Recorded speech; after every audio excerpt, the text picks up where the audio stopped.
Dobar dan vsem.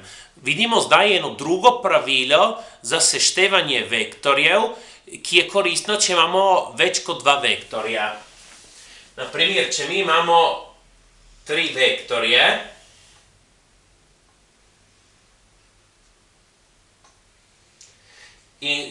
vektorje A, B, C, in jih hočemo seštevati, kako bi mogli napraviti s pravilom paralelograma? Prej bi mogli sešteti vektorje A in B.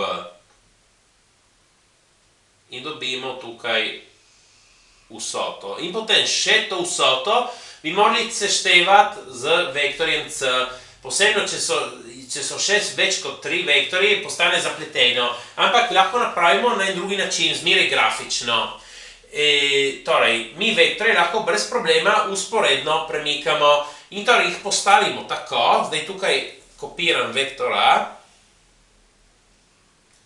jih postavimo tako, da konec enega vektorja sovpada z začetkom enega drugega. Tukaj imam vektor B in potem na koncu vektorja B dam vektor C.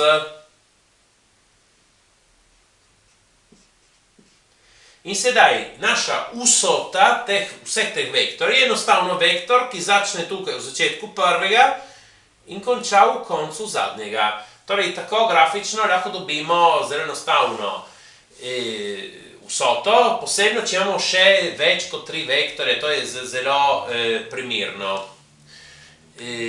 Ja.